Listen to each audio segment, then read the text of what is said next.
Hello everyone, welcome back to my YouTube channel. I hope అందరూ టెట్కి prepare అవుతున్నారని అనుకుంటున్నాను. So ఇవాళ మనం సిడిపి సైకాలజీకి సంబంధించి methods and approaches of child development గురించి డిస్కస్ చేసుకుందాం.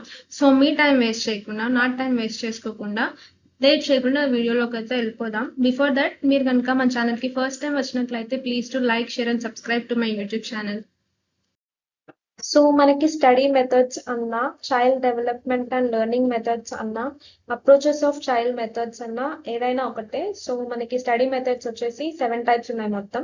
సో అందులో ఇంట్రోస్పెక్షన్ మెథడ్ ఒకటి, అబ్జర్వేషన్ మెథడ్ ఒకటి, ఇంటర్వ్యూ మెథడ్ ఒకటి, కేస్ స్టడీ మెథడ్ ఒకటి, experimental method, cross sectional method and longitudinal method. So వీటి గురించి మనం వాటి ఎక్స్ప్లెనేషన్, ఎగ్జాంపుల్స్, ఇంకా అడ్వాంటేజెస్ అండ్ డిసడ్వాంటేజెస్ తెలుసుకుందాం. ఓకేనా? సో ఫస్ట్ వచ్చేసి మనకి introspection method. So introspection word అనేది 2 లాటిన్ వర్డ్స్ నుంచి వచ్చింది. సో ఇంట్రో అంటే విత్ ఇన్, స్పెక్షన్ అంటే లుక్ ఇన్ టు.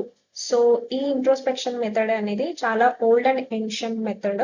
సో ఇది వచ్చేసి సెల్ఫ్ ఒక మనం మన మెంటల్ స్టేట్ ని కానీ, మన ఇంటర్నల్ మైండ్, మన ఇంటర్నల్ ఫీలింగ్స్, మన ఓన్ థాట్ ప్రాసెస్, ఎక్స్పీరియన్సెస్ ని మనం అబ్జర్వ్ చేసేదాన్ని మనం ఇంట్రోస్పెక్షన్ మెథడ్ అంటాము. సో ఫర్ ఎగ్జాంపుల్, మనకు ఒక ఏదైనా ఎక్స్పీరియన్స్ వచ్చిందంటే అది ఎందుకు వచ్చింది, ఎలా వచ్చింది అని మనల్ని మనం స్వీయ పరిశీలన చేసుకోవడాన్ని మనం ఇంట్రోస్పెక్షన్ మెథడ్ అంటాం. సో ఈ మెథడ్ వచ్చేసి ఇటాలియన్ ఫిలాసఫర్ సెంట్ అగస్టిన్ అనే వ్యక్తి పరిచయం చేశాడు అనమాట.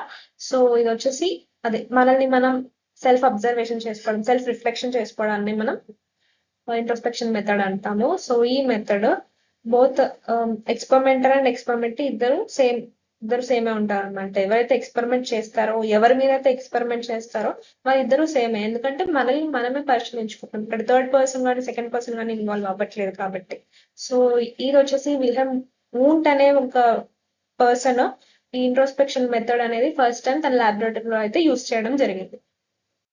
So introspection method merits and demerits చూసుకుంటే, మెరిట్స్ లో ఏమో మనకి ఇంట్రోస్పెక్షన్ మెథడ్ అనేది చాలా ఈజీ మెథడ్ అండ్ ఎప్పుడైనా ఎక్కడైనా మనం చేసుకోవచ్చు అనమాట. సో మనల్ని మనం సెల్ఫ్ ఎగ్జామిన్ చేసుకుంటాం కాబట్టి, సో దీనికి పర్టికులర్ టైం అనేది, పర్టికులర్ ప్లేస్ అనేది ఏమి ఉండదు. సో ఇది చాలా ఈజీ అండ్ సింపుల్ మెథడ్ కూడా. సో ఇక్కడ ఏంటంటే ఈ ఇంట్రోస్పెక్షన్ మెథడ్ ద్వారా మనల్ని మనం మౌల్డ్ చేసుకోవచ్చు, మన పర్సనాలిటీని మనం మౌల్డ్ చేసుకోవచ్చు, మన పర్సనాలిటీని మనం ఇంప్రూవ్ చేసుకోవచ్చు. ఎందుకంటే మన ఫీలింగ్స్ ని, మన ఎమోషన్స్ ని మనం ఎలా రియాక్ట్ అయ్యామో, అది దాని తర్వాత మనం ఎలా దాన్ని మౌల్డ్ చేసుకొని మనం ఎలా దాన్ని ఓవర్కమ్ చేస్తున్నామో అని చెప్పడానికి ఇంట్రోస్పెక్షన్ మెథడ్ అనేది. సో మెరిట్స్ అయితే ఇవి. సో మనం డిమెరిట్స్ వస్తే, సో మనం ఏదైనా ఎక్స్పీరియన్స్, ఏదైనా సిచ్యువేషన్ మనం గో త్రూ అయ్యామంటే, సో ఆ సిచ్యువేషన్ ఉన్న టైంకి, అది జరిగిన టైంకి, దాని తర్వాత మనం ఎగ్జామిన్ చేసుకున్న టైంకి ఫీలింగ్స్ అనేటివి, ఎమోషన్స్ అనేటివి చేంజ్ అవుతూ ఉంటాయి. సో ఎగ్జాక్ట్ గా మనం క్యాల్కులేట్ చేయలేము. సో డేటా కూడా మనం పరిశీలించింది మన దగ్గరే ఉంటుంది కాబట్టి, సో వేరే వాళ్ళు they cannot verify that data. So ఇది ఇంట్రోస్పెక్షన్ మెథడ్ అనేది చిల్డ్రన్స్ మీద కానీ, యానిమల్స్ మీద కానీ, లేకపోతే మెంటల్లీ సఫరింగ్ పీపుల్ కానీ వాళ్ళ మీద అయితే మనం ప్రయోగించలేము. సో సో ఏదైనా ఒక సిచ్యువేషన్ ఒక్కటేసారి వస్తుంది కాబట్టి అది కూడా రిపీటెడ్ గా మనం చేయలేము అనమాట. నెక్స్ట్ వచ్చేసి మనకి అబ్జర్వేషన్ మెథడ్. సో ఈ అబ్జర్వేషన్ మెథడ్ అనేది ఏంటంటే, ఒక పర్సన్ ని కానీ, లేదా అంటే ఒక గ్రూప్ ని కానీ, వాళ్ళు ఉన్న న్యాచురల్ ఎన్విరాన్మెంట్ లో వాళ్ళని డీప్ గా స్టడీ చేయడం కానీ, లేకపోతే డీప్ గా అనాలిసిస్ చేయడం మనం అబ్జర్వేషన్ మెథడ్ అని అంటాం. సో ఎలా అంటే వాళ్ళ ఎక్స్టర్నల్ బిహేవియర్ ని మనం అబ్జర్వ్ చేయడం, లైక్ వాళ్ళ బాడీలీ గెస్చర్స్ కానీ, వాళ్ళ ఫేషియల్ ఎక్స్ప్రెషన్స్ కానీ, వాళ్ళు మాట్లాడే మాటలు కానీ చూసి అబ్జర్వ్ చేయడాన్ని మనం అబ్జర్వేషన్ మెథడ్ అని అంటాం. ఓకేనా?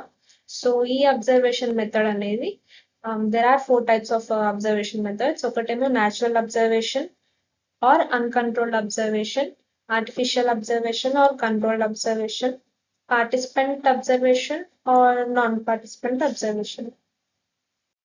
సో మనకి న్యాచురల్ అబ్జర్వేషన్ ఏంటి అంటే, న్యాచురల్ కండిషన్స్ లో, న్యాచురల్ ఎన్విరాన్మెంట్ లో మాత్రమే జరుగుతుంది. సో ఇక్కడ అబ్జర్వర్ ఏం చేస్తారంటే, స్టూడెంట్స్ యొక్క ఎక్స్టర్నల్ బిహేవియర్ వాళ్ళు ఉన్న ప్లేసెస్ లో అబ్జర్వ్ చేయడం అయితే జరుగుతుంది. సో స్టూడెంట్స్ వాళ్ళ రియలిస్టిక్ బిహేవియర్ అనేది వాళ్ళకి అబ్జర్వ్ చేస్తుంటే తెలుస్తుంది అనమాట. స్టూడెంట్స్ కి మాత్రం వాళ్ళకి అబ్జర్వ్ చేస్తున్నట్టు తెలిస్తే వాళ్ళ రియలిస్టిక్ వాళ్ళ న్యాచురల్ బిహేవియర్ అయితే చేంజ్ అయ్యే ఛాన్సెస్ ఉంటుంది. సో ఇక్కడ మనం ఎగ్జాంపుల్ చూసుకుంటే observing students in a class room. So teacher ఉన్నప్పుడు స్టూడెంట్స్ ఎలా బిహేవ్ చేస్తారు, టీచర్ లేనప్పుడు స్టూడెంట్స్ ఎలా బిహేవ్ చేస్తారు అని చెప్పి ఇక్కడ న్యాచురల్ అబ్జర్వేషన్ ద్వారా మనం తెలుసుకోవచ్చు. సో న్యాచురల్ అబ్జర్వేషన్ కి ఆపోజిట్ వచ్చేసి ఆర్టిఫిషియల్ అబ్జర్వేషన్. సో ఈ అబ్జర్వేషన్ లో ఇది వచ్చేసి మనకి ఒక ల్యాబొరేటరీలో లేదంటే ఒక ప్లాంట్ ఫీల్డ్ లో కానీ అబ్జర్వ్ చేయడం అయితే జరుగుతుంది. సో ఇక్కడ అబ్జర్వర్ ఏంటంటే పిల్లల యొక్క వాళ్ళ బిహేవియర్ ఎలా ఉంది అని తెలుసుకుంటారు అనమాట. ఒక ప్లాన్డ్ అబ్జర్వేషన్ అనమాట ఇది. సో ఎగ్జాంపుల్ చూసుకుంటే watching children in a play room with hidden cameras. So వాళ్ళు హిడెన్ కెమెరాస్ పెడితే ఎలా ఉంటారు అని చెప్పి అబ్జర్వ్ చేయడాన్ని మనం ఆర్టిఫిషియల్ అబ్జర్వేషన్ అంటారు. If take another example, so ఒక బేబీని వాళ్ళ మదర్ ఉన్నప్పుడు ఎలా ఉంటారు, లేకుంటే వాళ్ళ మదర్ దూరంగా ఉన్నప్పుడు ఎలా ఉంటారు అని చెప్పి అది కూడా ఒక ఎగ్జాంపుల్ గా తీసుకోవచ్చు మనం. సో నెక్స్ట్ పార్టిసిపెంట్ అబ్జర్వేషన్ అంటే ఇక్కడ అబ్జర్వర్ కూడా వాళ్ళతో జాయిన్ అవుతారు అనమాట. స్టూడెంట్స్ తో అబ్జర్వర్ కూడా జాయిన్ అయ్యి వాళ్ళని ఎగ్జామిన్ చేయడాన్ని మనం పార్టిసిపెంట్ అబ్జర్వేషన్ అంటాం. So observer is a part of the phenomena or group which observe and he acts as both an observer and participant. So ఇక్కడ పార్టిసిపెంట్ గా ఉంటూ అబ్జర్వ్ చేస్తాడు అనమాట. So for example if take teacher joins children in a play ground. So teacher పిల్లలతో play ground లో ఆడుకుంటూ పిల్లల behaviour ఎలా ఉంది అని చెప్పి అబ్జర్వ్ చేయడాన్ని పార్టిసిపెంట్ అబ్జర్వేషన్. సో ఇక్కడ నాన్ పార్టిసిపెంట్ అబ్జర్వేషన్ అంటే observer stands apart and doesn't participate in the phenomena observe. So దీనికి ఆపోజిట్ వచ్చేసి నాన్ పార్టిసిపెంట్ అబ్జర్వేషన్. సో ఇక్కడ అబ్జర్వర్ అయితే లేకుంటే టీచర్ అయినా అబ్జర్వర్ అయినా ఇక్కడ పిల్లలతో పార్టిసిపేట్ చేయరు, వాళ్ళని దూరంగా ఉండి వాళ్ళని అబ్జర్వ్ చేస్తూ ఉంటారు. So for example observing children's behaviour with others when left in dome and observer should record his behavior. So పిల్లలు ఎలా ఉన్నారు అనే వాళ్ళ బిహేవియర్ ద్వారా మనం వాళ్ళ ఎక్స్టర్నల్ బిహేవియర్ ద్వారా మనం తెలుసుకోవచ్చు అనమాట ఈ మెథడ్ యూజ్ చేసి. సో అబ్జర్వేషన్ మెథడ్ కి మెరిట్స్ వచ్చేసి, సో ఇందులో ఈ అబ్జర్వేషన్ మెథడ్ లో ఇన్ఫర్మేషన్ అయితే చాలా ఈజీగా అండ్ డైరెక్ట్ గా కలెక్ట్ చేయొచ్చు. సో ఇక్కడ ఈ అబ్జర్వేషన్ మెథడ్ లో మనం అనిమల్స్ యొక్క బిహేవియర్ కానీ లేదంటే పీపుల్ విత్ మెంటల్ ఇల్నెస్ ఉన్న చిల్డ్రన్ కానీ లేకుంటే పిల్లలు ఎవరైతే మాట్లాడలేకుంటారో వాళ్ళని కానీ ఈజీగా అబ్జర్వ్ చేయొచ్చు, ఈజీగా స్టడీ చేయొచ్చు వాళ్ళ బిహేవియర్ ని.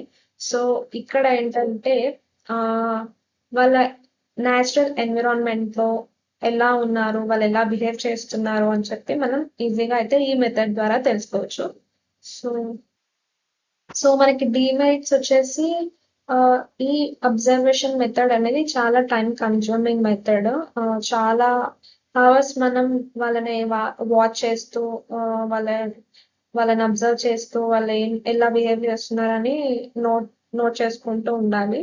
సో ఇందులో ఫర్ ఎగ్జాంపుల్ అబ్జర్వర్ ఉన్నా లేకుంటే టీచర్ ఉన్నా వాళ్ళ న్యాచురల్ బిహేవియర్ అనేది చేంజ్ అయ్యే ఛాన్సెస్ ఉండొచ్చు. సో ఒకరి ఎక్స్టర్నల్ బిహేవియర్ మనం అబ్జర్వ్ చేయొచ్చు, స్టడీ చేయొచ్చు, కానీ వాళ్ళ ఇంటర్నల్ బిహేవియర్ అనేది అయితే మనం స్టడీ చేయలేము. సో ఇంకా న్యాచురల్ సెట్టింగ్స్ లో ఉన్నప్పుడు వాళ్ళ ఎక్స్టర్నల్ బిహేవియర్ ని కంట్రోల్ చేయడం కూడా చాలా టఫ్ అని చెప్పి ఈ మెథడ్ ఉద్దేశిస్తుంది అనమాట. అండ్ మనకి థర్డ్ మెథడ్ వచ్చేసి ఇంటర్వ్యూ మెథడ్. సో ఈ ఇంటర్వ్యూ మెథడ్ అనేది అందరికీ తెలుసు. సో ఇదొక వర్బల్ ఇంటరాక్షన్. మనం వేరే ఒక పర్సన్ దగ్గర నుంచి వాళ్ళ ఇన్ఫర్మేషన్ కానీ వాళ్ళ పర్సనాలిటీ కానీ వాళ్ళ క్యారెక్టరిస్టిక్స్ కానీ వాళ్ళ ఫీలింగ్స్ ని డైరెక్ట్ గా ఇంటరాక్ట్ అవ్వడమే మనం ఇంటర్వ్యూ మెథడ్ అంటాము.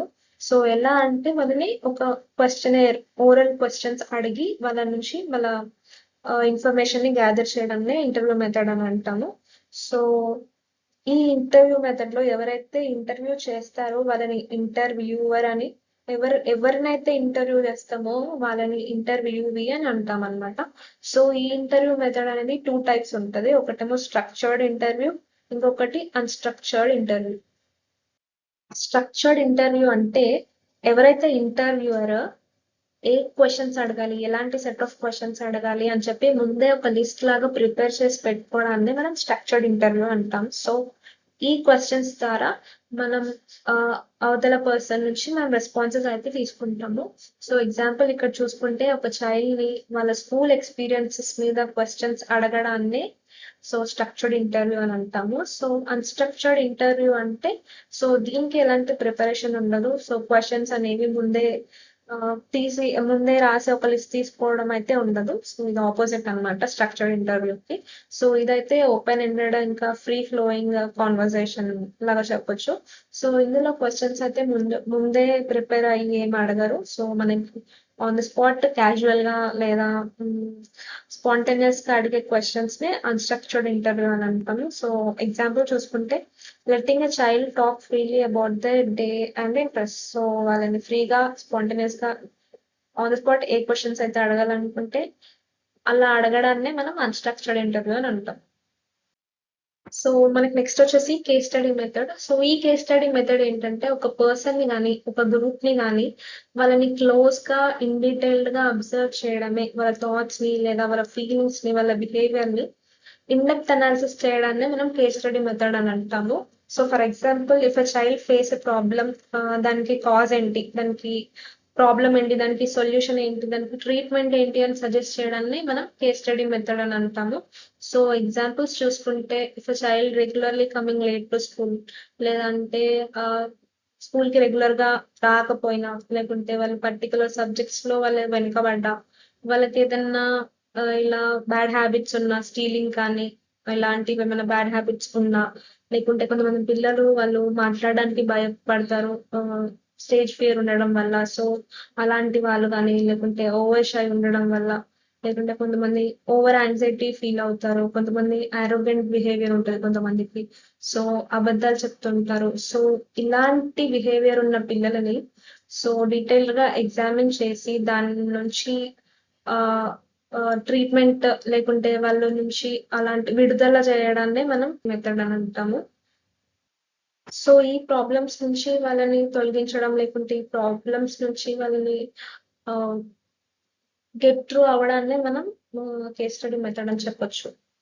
సో మనం కేస్ స్టడీ మెథడ్ కి ఎగ్జాంపుల్ తీసుకుంటే for example if a child లేదా ఒక పర్సన్ కానీ ఒక చైల్డ్ కానీ ఎవరితో క్లాస్ రూమ్ లో ఎవరితో కోపప్ అవ్వకుండా, ఎవరితో మింగిల్ అవ్వకుండా ఎలోన్ గా అలా ఉండడం వల్ల సో టీచర్ అనేది అబ్జర్వ్ చేసి సో అతనికి ఏం ప్రాబ్లమ్స్ ఉన్నాయి, ఎందుకు అలా ఉన్నాడు అని చెప్పి అతని మీద డేటా గ్యాదర్ చేసి వాళ్ళ పేరెంట్స్ ని అడిగి వాళ్ళ ఇంటర్వ్యూ తీసుకొని, లేదంటే వాళ్ళ అతని రికార్డ్స్, ప్రీవియస్ రికార్డ్స్ ఏమన్నా ఉంటే అవన్నీ పరిశీలించి ఒక ప్రాబ్లం డయాగ్నోసిస్ చేయడాన్నే కేస్ స్టడీ మెథడ్ అని చెప్పొచ్చు.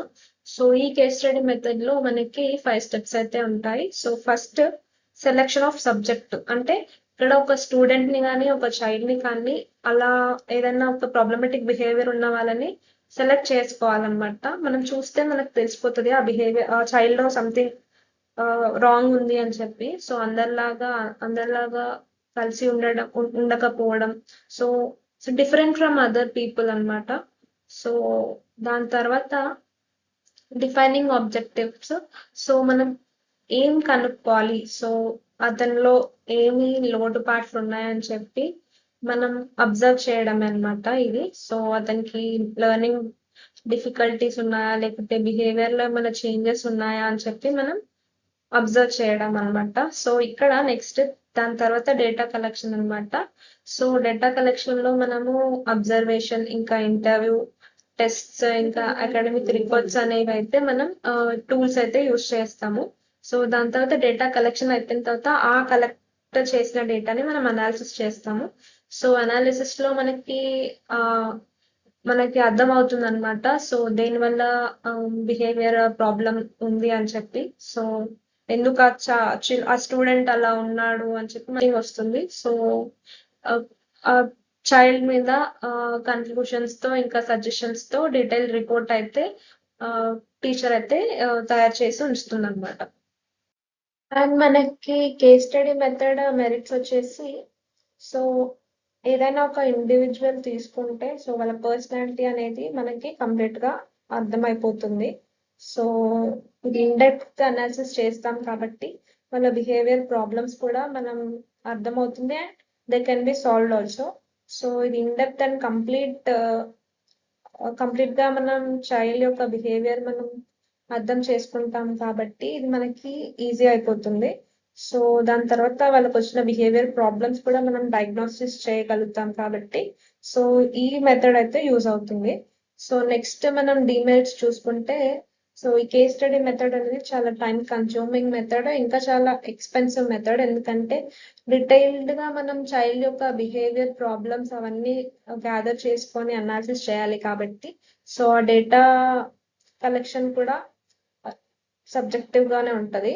అండ్ పిల్లలు ఒక్కొక్కసారి ఆ బిహేవియర్ ప్రాబ్లమ్స్ ఉన్న వాళ్ళు కోఆపరేట్ చేయకపోవచ్చు ఎక్స్పెరిమెంటర్ తో, అండ్ వాళ్ళ రిలేటివ్స్ కానీ లేదంటే వాళ్ళు కానీ కంప్లీట్ ఇన్ఫర్మేషన్ కూడా ఇవ్వకపోవచ్చు, ఇన్కంప్లీట్ ఇన్ఫర్మేషన్ ఇవ్వచ్చు.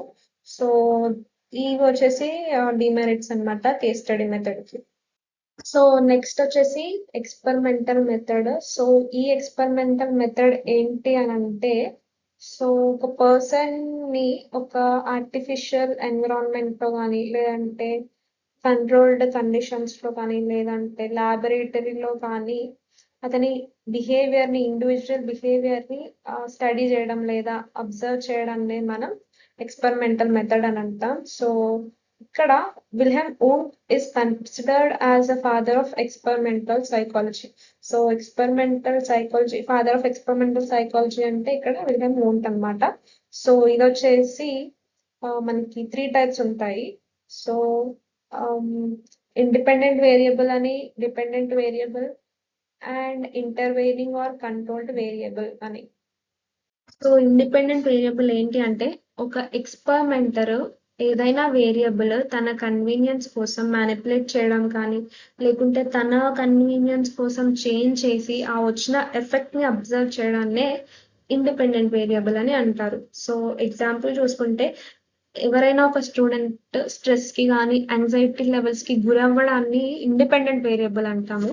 సో ఆ గురైన తర్వాత దాని ద్వారా నుంచి వచ్చే పరిణామాలని డిపెండెంట్ వేరియబుల్ అని అంటాం. సో ఈ ఇండిపెండెంట్ వేరియబుల్ ఇంకా డిపెండెంట్ వేరియబుల్ రెండు కాజ్ అండ్ ఎఫెక్ట్ లాగా పనిచేస్తాయి. సో ఇక్కడ డిపెండెంట్ వేరియబుల్ తీసుకుంటే సో ఏదైతే వేరియబుల్ ఇండిపెండెంట్ వేరియబుల్ ద్వారా వచ్చిన ఎఫెక్ట్ ని మెజర్ చేయడమే ఈ డిపెండెంట్ వేరియబుల్. ఓకేనా? సో ఇక్కడ సేమ్ ఇందాక చెప్పినట్టు ఎగ్జాంపుల్ లో సో స్టూడెంట్ స్ట్రెస్ కి కానీ యాంగ్జైటీ లెవెల్స్ కి కానీ గురైతే దాని ద్వారా వచ్చే పరిణామాలని డిపెండెంట్ వేరియబుల్ అని అంటాం. ఓకేనా? సో నెక్స్ట్ ఇక్కడ ఇంటర్వీనింగ్ వేరియబుల్స్ అంటే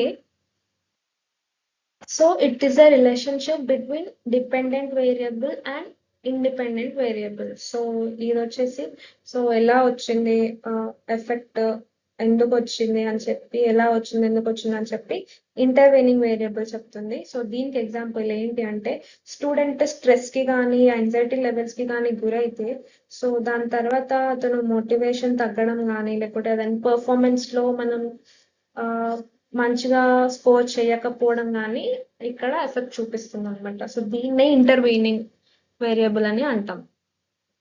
సో మనకి 6th మెథడ్ వచ్చేసి క్రాస్ సెక్షనల్ మెథడ్. సో ఈ మెథడ్ ఏంటి అంటే అబ్జర్వర్ ఒక group of children with different ages వాళ్ళని తీసుకొని స్టడీ అయితే చేస్తాడు with in short period of time, అంటే 6 months or it might be 1 year. So different age group పిల్లల్ని షార్ట్ పీరియడ్ ఆఫ్ టైంలో ఎగ్జామిన్ చేయడమే మనం క్రాస్ సెక్షనల్ మెథడ్ అని చెప్పొచ్చు. సో ఈ క్రాస్ సెక్షనల్ మెథడ్ లో మల్టిపుల్ గ్రూప్స్ అయితే ఇన్వాల్వ్ అయి ఉంటాయి, like children, adults or adolescents. So అలా డిఫరెంట్ ఏజ్ గ్రూప్ వాళ్ళైతే మనకి ఈ క్రాస్ సెక్షన్ మెథడ్ లో మనం ఎగ్జామిన్ చేసుకోవచ్చు. సో ఇక్కడ data is collected simultaneously, not over the time. And ఇక్కడ ఈ క్రాస్ సెక్షనల్ మెథడ్ కి మనం ఎగ్జాంపుల్స్ చూసుకుంటే studying memory across ages, social media use across generations. So different age group వాళ్ళ మెమరీ ఎలా ఉంది అని స్టడీ చేయడం, లేకపోతే డిఫరెంట్ జనరేషన్స్ వాళ్ళకి మనకి longitudinal method. So longitudinal method ఏంటి అంటే observer same age group of people ని లాంగ్ టైం వరకు ఎగ్జామిన్ చేయడాన్నే మనం లాంగిట్యూడినల్ మెథడ్ అని అంటాము. సో ఇక్కడ long name itself says longitudinal అంటే లాంగ్ టైం, అంటే it might be 5 years or it might be 10 years or it might be 15 years. So long time వరకు people or children ఒక emotions కానీ, thoughts కానీ, feelings కానీ, variables కానీ examine చేయడం లేదా రీసెర్చ్ చేయడాన్ని మనం లాంగిట్యూడినల్ మెథడ్ అని అంటాము. సో ఇది వచ్చేసి క్రాస్ సెక్షనల్ మెథడ్ కి ఆపోజిట్ అన్నమాట. సో క్రాస్ సెక్షనల్ మెథడ్ లో మనం different age group of people ని షార్ట్ టైమ్ లో మనం ఎగ్జామిన్ చేయడం జరుగుతుంది. సో ఇది వచ్చేసి లాంగిట్యూడినల్ మెథడ్ వచ్చేసి సేమ్ ఏజ్ గ్రూప్ వాళ్ళని లాంగ్ టైం వరకు పరిశీలించడం లేదా రీసెర్చ్ చేయడాన్ని మనం లాంగిట్యూడినల్ మెథడ్ అంటాము. సో ఎగ్జాంపుల్స్ చూసుకుంటే లాంగిట్యూడినల్ మెథడ్ కి సో గిఫ్టెడ్ పిల్లల్ని మనం ఫర్ లాంగ్ టైం వాళ్ళని ఎగ్జామిన్ ఆర్ రీసెర్చ్ చేయడం, లేదంటే ఐడెంటికల్ ట్విన్స్ ని ఎగ్జామిన్ స్టడీ చేయడం, లేదంటే మెంటల్